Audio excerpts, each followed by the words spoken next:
This is Rich Robinson from the Black Crows. We're coming down there in a couple of weeks, like, or maybe a week, November 10th, I guess. And we'll be playing all sorts of places. Beautiful, Rich. Thanks for joining us this morning, mate. Thank you. Always says you say, man, the Black Crows land in Australia in just under 2 weeks for the Shake Your Moneymaker 30th anniversary tour. So, how are you feeling about the run of shows? Oh, it's been great. Yeah, we've had a lot of fun. We just came back from Europe about 2 weeks ago. We had 2 weeks off at home, and now we're heading to Japan tomorrow. All right.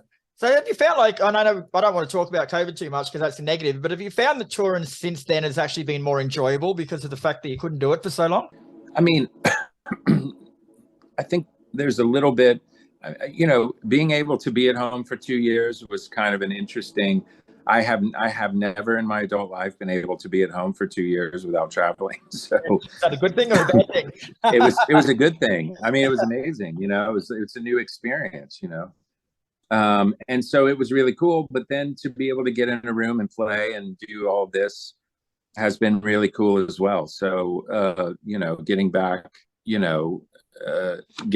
out there is like pretty unbelievable. Yeah. So as we mentioned, mate, like your debut album, Shake Your Moneymaker, is now more than 30 years old, bro. Does it feel like 3 decades since you made it? No, not really. I mean, I was 19 when I made that record, so it's pretty crazy, like to think about that. Yeah. And are there any memories now that still stand out from making that album for you? I mean, I remember making pretty much the whole thing. I mean, it was such a big deal for us. We were just kids. We were making unpopular music at the time. I mean, roots rock and roll music when hair metal and pop music was at its peak. And we weren't from LA or New York. We were from Atlanta, Georgia, and we just made this record and as a tribute to the music that meant something to us, and it happened to catch on. You know what I mean? And you're going to be playing that whole album to celebrate, mate. So is it easy to play an album front to back? Like, because I doubt you would have actually thought about that when you wrote it. Like, is it easy to maneuver, I guess? It's not easy. I mean, it is easy to do, now kind of with the benefit of hindsight and all this stuff. But back then, we never thought about what it would be like. I mean, we were always in motion and always trying to move forward. I mean, even the first shows after we made the record, we would change the set list, and we would do all this different stuff. And so it was pretty amazing to be able to do that. We did that for 32 years or for 30 years or 25 years, however long we toured before we split up. And so to get back and do it this way and really focus and like play this record start to finish in its sequence, it's been really and it's been really interesting. And it's been interesting to see. I mean, first of all, it's given us a baseline or a platform for everyone to learn how to be in a band with one another. And again, you know what I mean? With a couple of new guys and with Sven and everyone playing and sort of creating that language. And it's really paid off, and it's been pretty amazing to do it. Yeah. And that album, of course, spawned the massive hits Jealous Again, Twice as Hard, She Talks to Angels, and the Otis Redding cover of Hard to Handle. So when you first finished the album, mate, which one of those songs did you have the best feeling about? Back then or now? Oh, back then. Like which one did you pick one out of any of them that you thought this one's going to be the hit for us? Or No one ever thought we would have a hit. But I remember really liking Jealous Again when I wrote it. Yeah. Like I thought, wow, this is the next level sort of thing. And so, like, it's been a long time, mate, but does playing those songs live still mean as much to you now as it does back then, or is it a different feeling?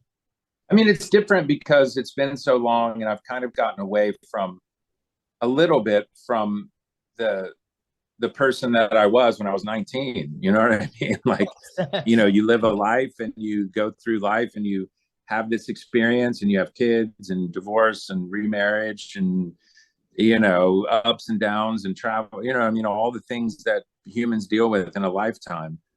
And so it's hard to connect to the 19-year-old who wrote and recorded those songs, but still they're in there. You know what I mean? Like it's part of a stained glass filter that's in there somewhere. Yeah.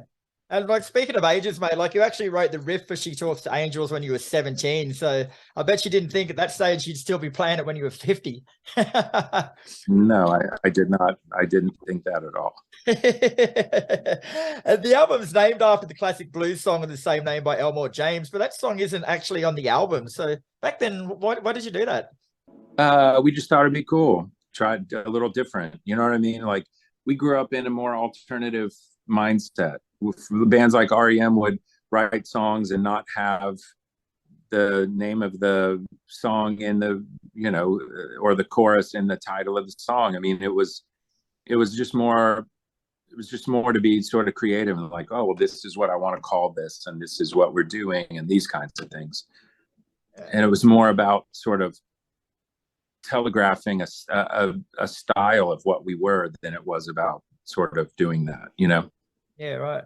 And Shake Your Money Maker's success is even better when you consider the fact that it was your debut album. And like you say, it came out around the time as glam and then the poppy sort of stuff. So why do you think people connected with that album so much, especially when it wasn't in fashion?